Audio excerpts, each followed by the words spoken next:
देखिए, आज फिजिक्स का कुछ VVI क्वेश्चन को छाट कर लिखे हैं। ठीक है,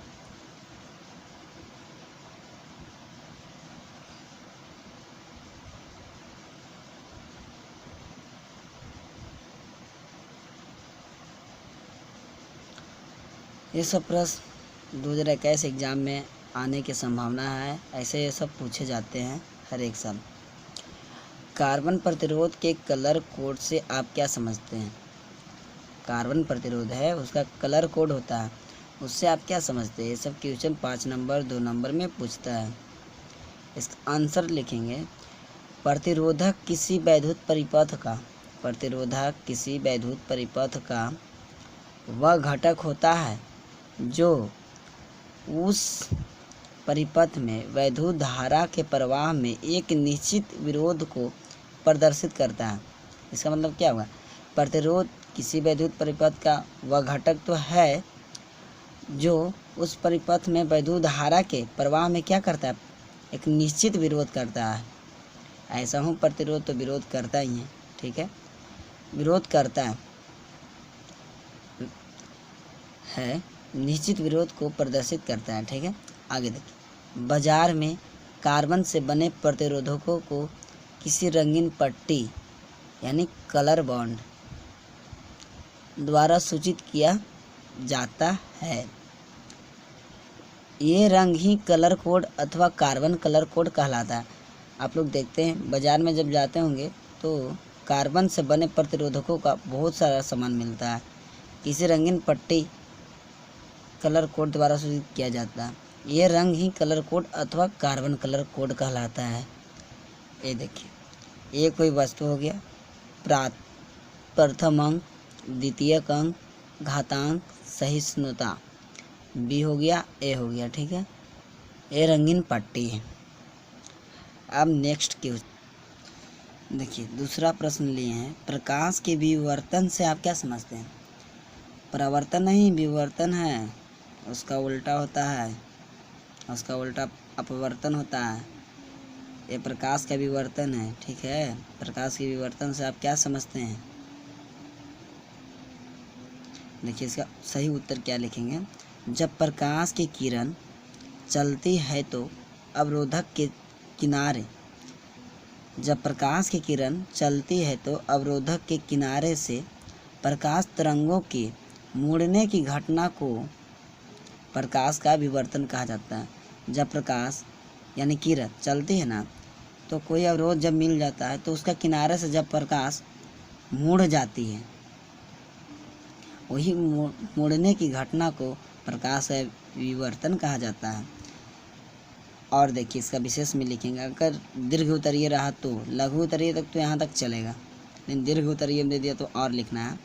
प्रकाश के ऋतु रेखीय संचरण के सिद्धांत के अनुसार, ऋतु रेखीय एक वैज्ञानिक ने सिद्धांत दिया, ऋतु रेखीय संचरण प्रकाश के सिद्धांत दिया, इसलिए इसे ऋतु रेखीय संचरण के सिद्धांत कहा जाता है। ठीक है, प्रकाश के ऋतु रेखीय संचरण के सिद्धांत के अनुसार किसी छोटे प्रकाश स्रोत से निकले किरण पुंज के, किसी प्रकाश स्रोत से निकले किरण पुंज के सामने यदि आप अपारदर्शी अवरोध रख दी जाती है तो अवरोध के दूसरी तरफ रखे पर्दे पर अवरोध की जो ज्यामितीय छाया बनती है उसके अंधकारमय क्षेत्र की तरफ भी कुछ प्रकाशित किरणों मुड़ जाती है। इसी घटना को प्रकाश का विवर्तन कहा जाता है। जैसे जब हम एक पट्टी लेते हैं और कोई प्रतिबिंब बनाते हैं, ठीक है, प्रकाश के स्रोत से निकले किरण पुंज निकलता है तो सामने यदि अपारदर्शी अवरोध है जो मैंने रोक रहा है लेकिन पार भी हो रहा है उससे प्रकाश, अपारदर्शी है, दूसरी तरफ रखे पर्दे पर अवरोध की जो ज्यामितीय छाया बनते हैं, कहाँ बनते हैं? उसके अंधकार में, अंधकार क्षेत्र की तरफ भी कुछ प्रकाशित किरणों की मोड़ जाती है, जिसे हम प्रकाश का विवर्तन कहा जाता है। देखिए तीसरा प्रश्न लिए हैं इसका, विद्युत चुम्बकीय तरंग क्या है। ये सभी क्वेश्चन पूछे जाते हैं। विद्युत चुम्बकीय तरंग क्या है, तो इसका उत्तर है दोलन गति करते हुए आवेशित कण। माने दोलन करते हुए, घड़ी में देखे होंगे पेंडुलम, दोलन, ये सब गति 9 क्लास में ही पढ़ना है। गति के 4-5 नियम है, दोलन गति, गिरती गति और सब है। तो दोलन करती गति हुए आवेशित कण से उत्पन्न तरंगों को विद्युत चुम्बकीय तरंग कहा जाता है। विद्युत चुम्बकीय तरंग क्या है, यानी कोई विद्युतीय आवेशित कण है, ठीक है, वो दोलन कर रही है और गति में है, चुम्बकीय तरंग कहा जाता है। ये अनुप्रस्थ तरंगे होती हैं, ये अनुप्रस्थ तरंगे भी होती है। विद्युत चुम्बकीय का नियम यानी विचार सर्वप्रथम 1864 ईस्वी में मैक्सवेल द्वारा दिया गया।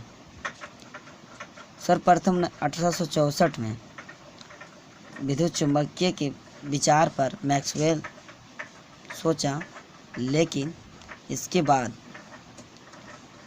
जिसका सत्यापन हटर्ज द्वारा 1996 ईस्वी में किया गया।